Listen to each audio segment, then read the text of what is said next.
Hello friends, मैं हूं अरुणेंद्र प्रताप सिंह और अस्तु आईएएस एकेडमी के ऑनलाइन प्लेटफॉर्म में आपका स्वागत है।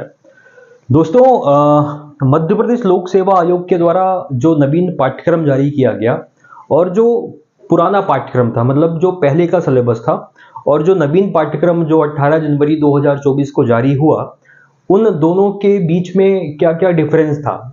डिफरेंस का मतलब है कि नवीन पाठ्यक्रम में ऐसे कौन कौन से सब्जेक्ट हैं या टॉपिक हैं जिनको जगह दी गई, या ऐसे कौन कौन से बिंदु या टॉपिक थे जिनको हटा दिया गया। ठीक है, तो हमने पिछली क्लास में इनके बारे में हमने चर्चा करी थी। तो आज की क्लास का मुख्य उद्देश्य है कि जो प्रारंभिक परीक्षा का जो नया पाठ्यक्रम या सिलेबस है, उस सिलेबस में जो मध्य प्रदेश का जो पोर्शन है, उस पोर्शन की कितनी महत्ता है, इस पर हम आज बात करेंगे। चूंकि दोस्तों, आपका मुख्य उद्देश्य होता है प्रारंभिक परीक्षा को पास करना, ताकि आप मुख्य परीक्षा में बैठ सकें, और मुख्य परीक्षा को पास करने के बाद आप साक्षात्कार में जाते हैं और तब जाकर एक अंतिम सूची बनती है जिसमें आप सेलेक्ट होते हैं। लेकिन यहाँ पर सबसे बड़ा जो रोल होता है वो है प्रारंभिक परीक्षा का। चूंकि आपने देखा होगा कि इस प्रारंभिक परीक्षा में लगभग 2 से 2.5 लाख या 3 लाख लोग बैठते हैं, और इन 3 लाख लोगों में से मात्र 15% लोगों का ही जो है तो प्रीलिम्स की परीक्षा में चयन सूची में नाम होता है। तो कुल मिलाकर यह कहा जाए कि यह रेशियो जो है तो बहुत ही कम होता है। ठीक है ना। तो आप यह भी देखेंगे कि विगत 2-3 वर्षों में जो प्रारंभिक परीक्षा का जो स्तर है प्रश्न पूछने का आयोग के द्वारा, वह लगातार जो है तो डिफिकल्टी की ओर बढ़ रहा है। मतलब कि प्रश्न पत्र का स्तर जो है वो बढ़ रहा है, उसकी कठिनाई बढ़ रही है। साथ ही साथ यह भी देखने मिला है कि जो कट ऑफ मार्क्स होते हैं प्रारंभिक परीक्षा में, वो भी बढ़ रहे होते हैं। जबकि जनरल स्तर पर यह देखा जाता है कि अगर पेपर कठिन आता है तो कट ऑफ मार्क्स नीचे की ओर जाते हैं, लेकिन यहाँ पर ऐसा नहीं है। तो सामान्य सी बात यह निकलती है कि निश्चित तौर पर जो एस्पिरेंट एग्जाम दे रहे हैं प्रारंभिक परीक्षा का, तो वो कोई ना कोई एक ऐसी स्ट्रेटजी फॉलो कर रहे हैं जिसमें वो लगातार सफल भी हो रहे हैं। तो आज मैं उसी पर बात करूंगा कि अगर आप भी मध्य प्रदेश लोक सेवा आयोग की परीक्षा देने जा रहे हैं या प्रारंभिक परीक्षा में बैठने वाले हैं, तो आपको कौन कौन से प्लान व कौन कौन सी स्ट्रेटजी को फॉलो करना चाहिए जिससे आप भी प्रारंभिक परीक्षा को पास कर पाए। तो चलिए एक नजर हम डालते हैं। ये जो आयोग के द्वारा जो नवीन सिलेबस दिया गया, उसमें आपने देखा होगा कि जो सिलेबस है, ये प्रारंभिक परीक्षा का सिलेबस है। प्रारंभिक परीक्षा के सिलेबस में मैं पुनः एक बात स्पष्ट कर दूं कि हम आज सिर्फ उन्हीं बिंदुओं पर फोकस करेंगे जिनका डायरेक्ट संबंध हमारे मध्य प्रदेश से है। ठीक है। अब देखिए कि जो प्रारंभिक परीक्षा है, प्रारंभिक परीक्षा का संपूर्ण सिलेबस जो है वो 10 यूनिट्स में डिवाइड किया गया है ना, कि यूनिट नंबर 1, यूनिट 2, यूनिट 3, ऐसे इस प्रकार से डिवाइड किया गया है 10 यूनिट्स में। ठीक है। अब जो पहली यूनिट है वो है आपका भारत का इतिहास। ठीक है। तो भारत के इतिहास को अभी यहाँ पर हमें कैलकुलेट नहीं करना है। ठीक है ना। आपको दिमाग पे तो रखना है कि पहली यूनिट क्या है, जिसमें आपको पूछा जाएगा भारत का इतिहास, इंडियन हिस्ट्री के बारे में।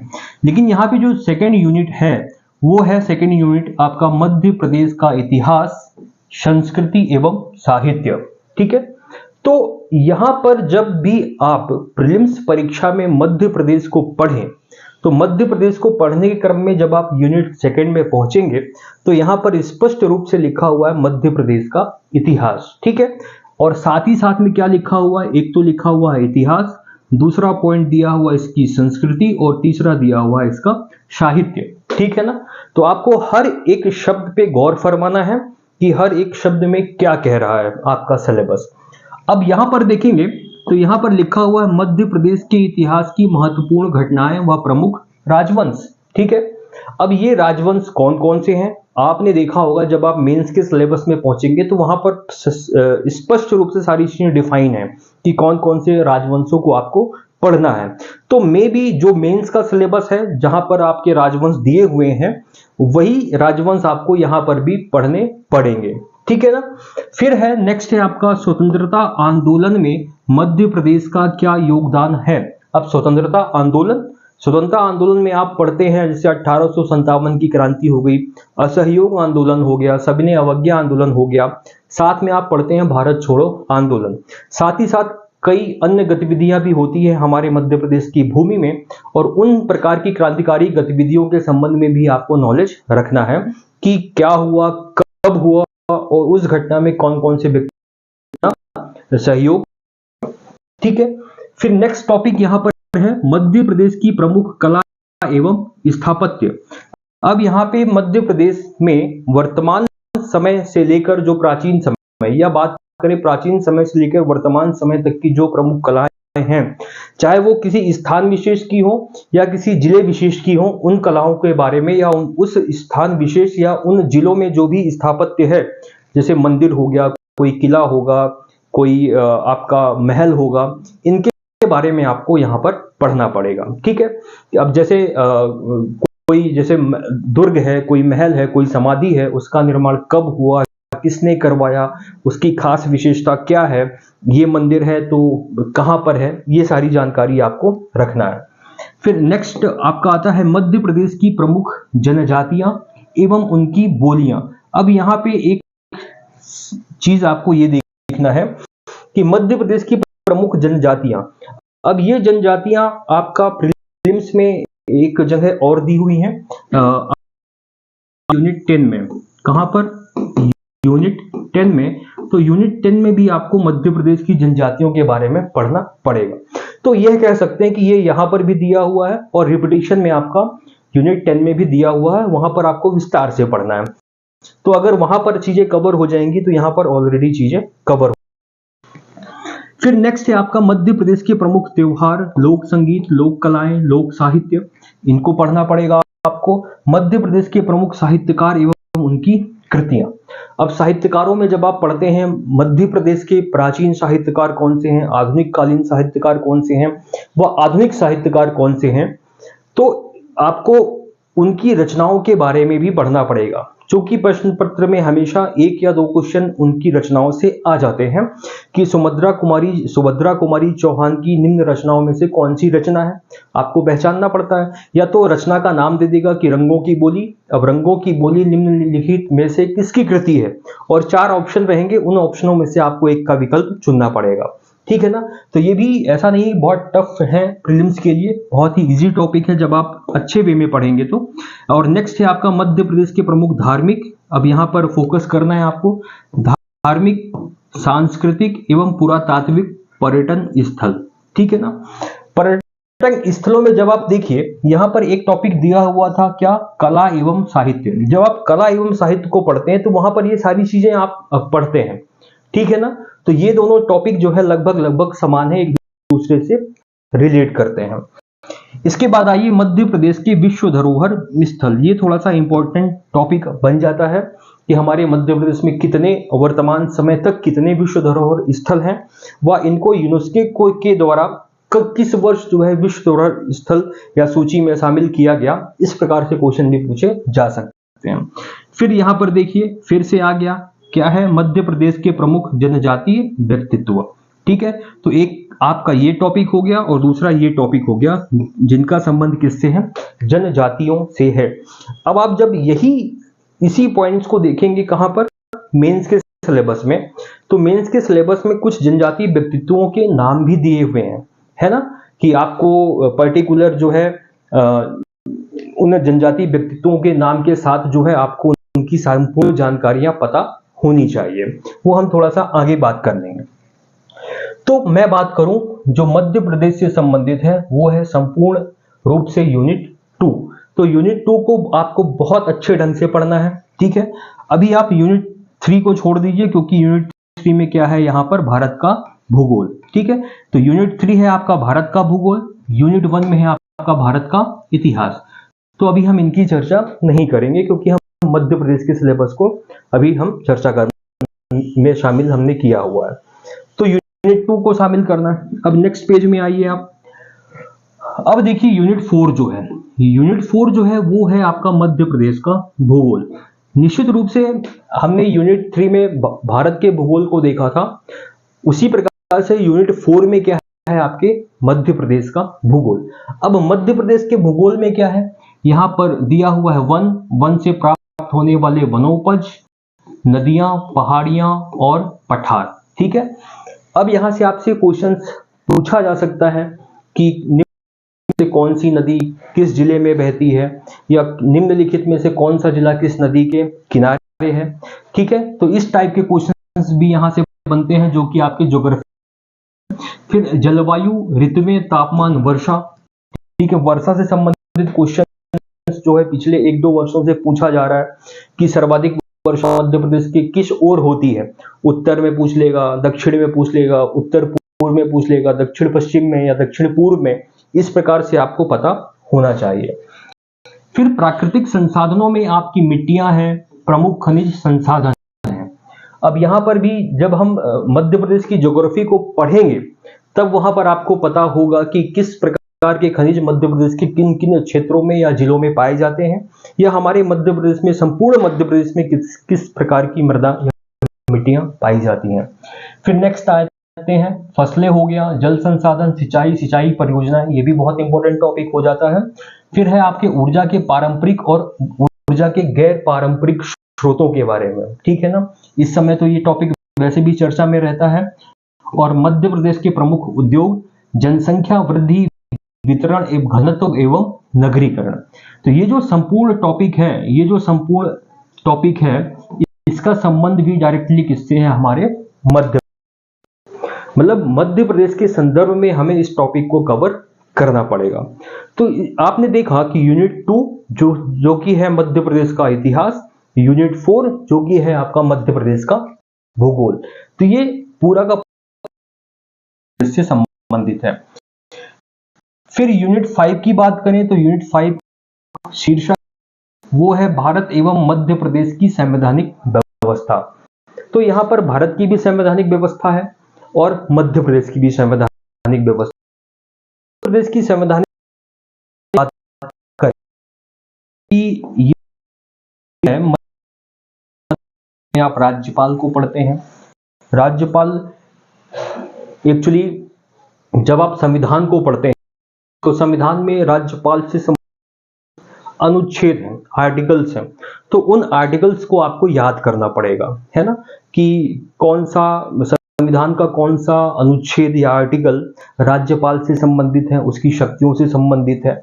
इस प्रकार, है ना, मंत्रिमंडल हो गया, विधानसभा हो गया, उच्च न्यायालय हो गया। ठीक है ना, अगर सर्वोच्च न्यायालय होता तो हम भारत की संवैधानिक व्यवस्था को पढ़ते, यहाँ पर उच्च न्यायालय है तो हम क्या पढ़ रहे हैं, मध्य प्रदेश की संवैधानिक व्यवस्था को।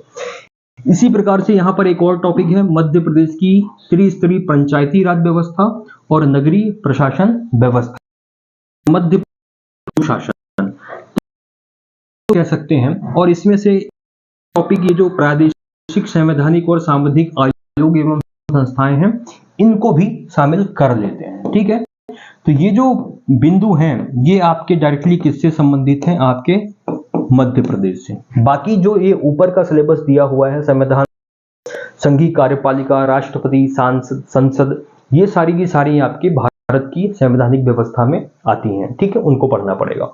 तो यह हम मानकर चल सकते हैं कि जो यूनिट 5 है, यूनिट 5 में 50% सिलेबस आपका भारत से संबंधित है और 50% सिलेबस किससे संबंधित है, आपके मध्य प्रदेश से। ठीक है, तो आधा आधा आप इसको लेके चल सकते हैं। फिर आते हैं अपन यूनिट 6 में। यूनिट 6 में क्या दिया हुआ है, इसमें भी बंटवारा इसी यूनिट में किया गया है। इसमें है कि भारत एवं मध्य प्रदेश की अर्थव्यवस्था। ठीक है ना, अब यहां पर बात की गई है इकोनॉमिक्स की। तो यहां पर आपको इस पूरे यूनिट में आपको देखना है कि ऐसा कौन सा टॉपिक है जो हमारे भारत की अर्थव्यवस्था से संबंधित है और ऐसा कौन सा टॉपिक है जो हमारे मध्य प्रदेश की अर्थव्यवस्था से संबंधित है। तो यहां पर देखेंगे भारतीय अर्थव्यवस्था में मध्य प्रदेश की वर्तमान स्थिति क्या है। ठीक है, ये भी हमारे मध्य प्रदेश से संबंधित है। अब जैसे मैं बात करूं कि जैसे भारत की जीडीपी होती है ना, उसी प्रकार से हमारे मध्य प्रदेश की भी जीडीपी होती है, क्योंकि जो मध्य प्रदेश है वो भारत का ही एक अभिन्न राज्य है। ठीक है, उसी का एक हिस्सा है। तो जब सभी राज्यों की जीडीपी बनती है वही भारत की जीडीपी बनती है। तो उस जीडीपी में मध्य प्रदेश का भी कोई हिस्सा, तो आपको उसके बारे में पता करना है, ठीक है। अब फिर मध्य प्रदेश के जीडीपी में प्राथमिक या प्राइमरी, सेकेंडरी या टर्शरी जो सेक्टर होते हैं उनका क्या योगदान होता है, ठीक है। प्रति व्यक्ति आय मध्य प्रदेश के लोगों की कितनी है, ठीक है, स्थिर मूल्यों पर और प्रचलित भावों पर, ये सारी चीजें आपको कॉमनली जानना चाहिए। फिर बात करें मध्य प्रदेश की जनसंख्या व मानवीय संसाधनों का विकास, फिर उनमें शिक्षा, स्वास्थ्य एवं कौशल के बारे में, ये भी बहुत अच्छा टॉपिक है। फिर है सतत विकास एवं लक्ष्यों में मध्य प्रदेश की प्रगति, इनके बारे में भी आपको पढ़ना पड़ेगा। फिर मध्य प्रदेश या उद्योग हो गया, एमएसएमई हो गया और अधोसंरचना का से संबंधित भी टॉपिक आपको पढ़ना पड़ेगा, ठीक है। फिर आत्मनिर्भर मध्य प्रदेश, एक जिला और एक उत्पाद, जिसको हम ओडी नाम से भी जानते हैं, किस वन प्रोडक्ट के नाम से भी जानते हैं, ठीक है। तो ये भी आपको पढ़ना पड़ेगा कि कौन से जिले में किस उत्पाद को जो है तो प्रमुखता दी गई है।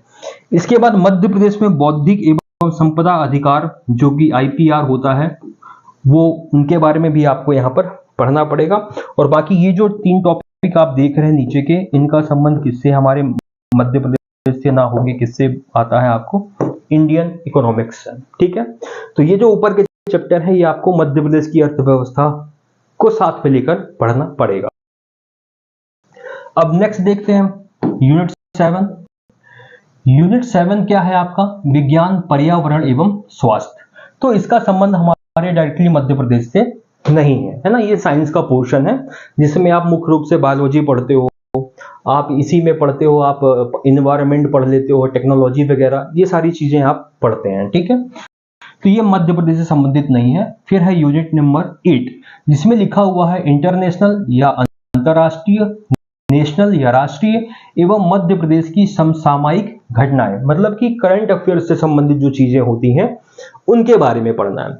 तो अगर ये यूनिट जो है वो 3 भागों में बटी हुई, जिसमें आपको इंटरनेशनल भी पढ़ना है, नेशनल पढ़ना है और पढ़ना है एमपी से संबंधित, ठीक है। तो कह सकते हो आपकी 30% हिस्सा जो है वो हमारे मध्य प्रदेश से करता है। अब इसी प्रकार से जो यूनिट नंबर 9 है वो आईटी से संबंधित है, ठीक है ना, सूचना एवं संचार प्रौद्योगिकी से, ये भी हमारे मध्य प्रदेश से संबंधित नहीं है, लेकिन इसका भी कुछ पोर्शन ऐसा है जो आपको करंट अफेयर्स के रूप में पढ़ना पड़ जाता है, ठीक है ना। अब नंबर 10 है, ये है आपका मध्य प्रदेश की जनजातियां, विरासत, लोक संस्कृति एवं लोक साहित्य। ये थोड़ा सा बड़ा सा टॉपिक है, क्योंकि यहाँ पर आपको मध्य प्रदेश की जितनी भी जनजातियां हैं, आपको पता है कि मध्य प्रदेश में लगभग 46 जनजातियां थी, जिनमें से बाद में जो है 3 जनजातियों को हटा दिया गया था। उनमें जो है तो कीर, मीना, पारथी, इन 3 जनजातियां दिया गया था, जिससे कि हमारे वर्तमान मध्य प्रदेश में जनजातियों की कुल संख्या कितनी बची, 43। कहने का मतलब ये कि हमारे मध्य प्रदेश में वर्तमान समय में कितनी जनजातियां हैं, 43 हैं। जैसे कि आपकी भील हो गई, गोंड हो गई, कोल हो गई, कोरकू हो गई, बैगा हो गया, सहरिया हो गया, भारिया हो गया, ये प्रमुख जो जनजातियां हैं। इस प्रकार से कुल कितनी है, वो 43 है, उनकी ग्रुप्स हैं, ठीक है ना। उन 43 के बारे में सामान्य रूप से आपको पता होना चाहिए, ठीक है ना। कुछ प्रमुख हैं, उनके बारे में लगभग सारी चीजें पता हो, और क्योंकि 43 आप 40 बारे में तो संपूर्ण रूप से जान नहीं पाओगे, लेकिन उनके नाम आपको याद होना चाहिए कि वो किस श्रेणी में आती हैं।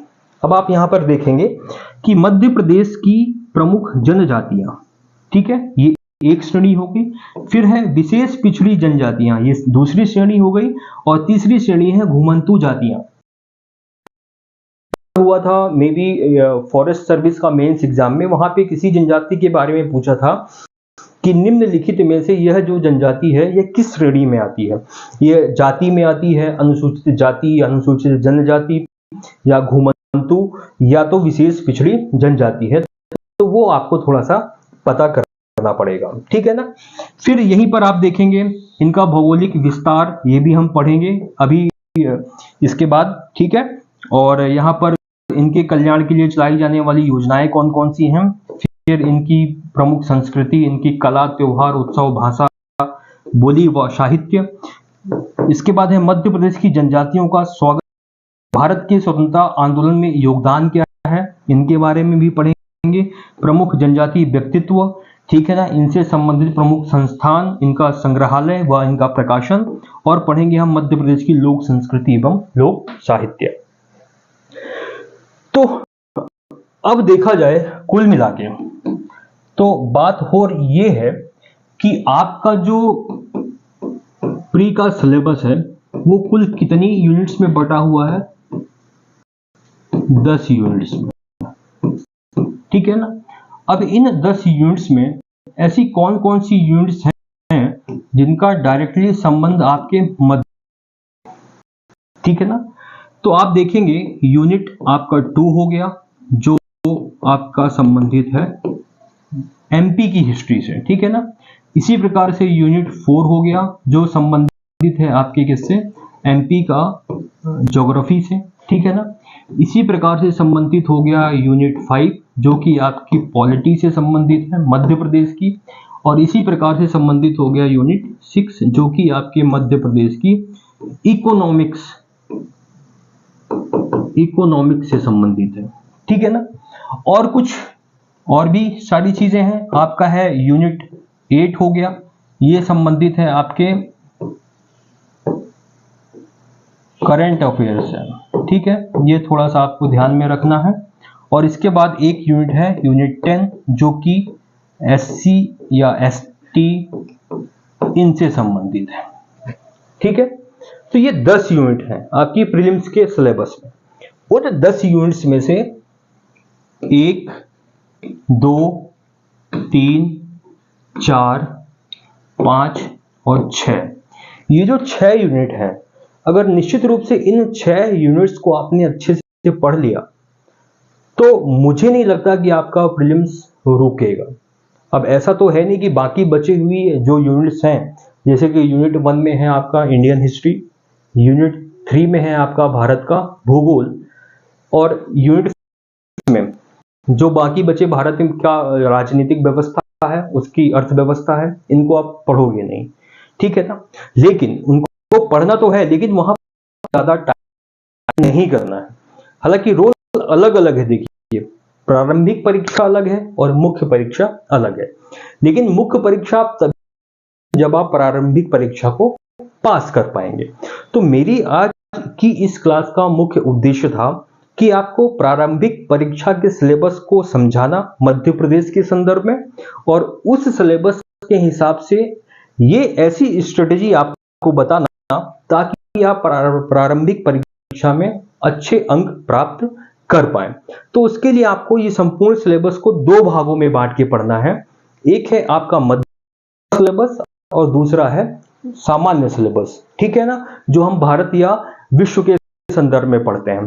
तो अगर आपने ये मध्य प्रदेश के सिलेबस जो अभी हमने देखे, अगर आपने उतना बहुत अच्छे से चीजों को कर लिया है तो ना तो आपका प्रीलिम्स रुकेगा, ये सारी चीजें कर ली हैं तो आपके मेंस में भी आपको किसी प्रकार की कोई समस्या नहीं होने वाली, ठीक है। तो आज के लिए बस इतना ही। अब नेक्स्ट लेक्चर में हम देखेंगे कि आपको प्रीलिम्स परीक्षा के लिए किस प्रकार से एक प्रॉपर प्लान बनाना चाहिए जिससे कि आपका प्रीलिम्स जो है वो कभी रुके नहीं। जय हिंद, जय भारत।